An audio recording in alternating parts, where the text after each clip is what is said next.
ये कोई आज़ादी की लड़ाई नहीं, बस सब्र का इम्तिहान था। एक लंबा इंतज़ार था, कुछ दुआओं को खुदा ने कबूल किया था। एक पिंजरे से कुछ पलों की आज़ादी का एप्लीकेशन जो एक्सेप्ट हुआ था। बुलिया एक अरसे से घर में बंद थी।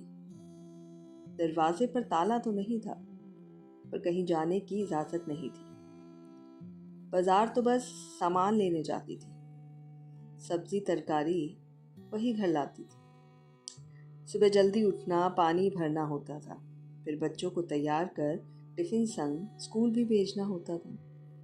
नाश्ता और खाना बनाने के बाद बर्तन और सफाई भी करनी थी। इसके बाद कपड़ों की कुछ धुलाई भी करनी होती थी। दिन तो बस यूं ही कट जाता था और शाम का भी कुछ ऐसा ही मिलता जुलता सा रूटीन था। रात को एक दो गालियां और कुछ थप्पड़ों संग नींद की गोली सी मिल जाती। कभी आंसुओं में, कभी दर्द में, तो कभी थकान में रात भी गुजर ही जाती थी।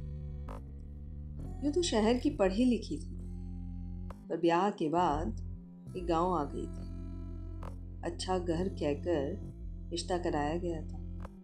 ऊंचे मकान में रहने वालों की नीची हरकतों के बारे में किसी ने बताया ही नहीं था। बच्चे बड़े हो रहे थे और स्कूल पास कर अब कॉलेज जाने लगे थे। कॉलेज में दाखिला कुछ दूर शहर में हुआ था और वहाँ बुलिया को उनके संग जाना पड़ा था।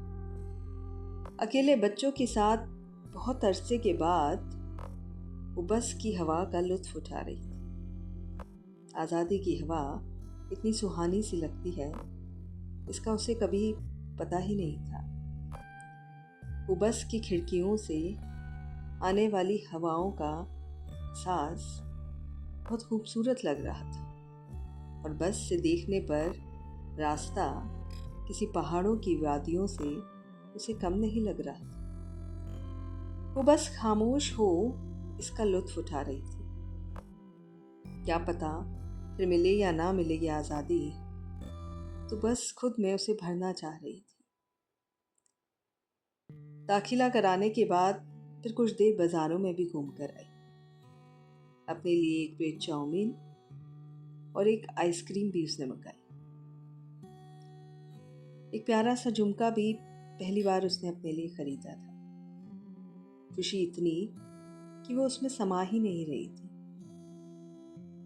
वो वापस लौटना भी नहीं चाह रही थी, लेकिन जाना जरूरी था, ये बात उसे मालूम थी।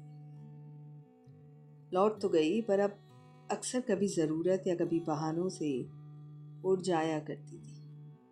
अपनी मर्जी का करके वो जैसे कुछ पल के लिए अपनी आज़ादी का जश्न मनाया करती।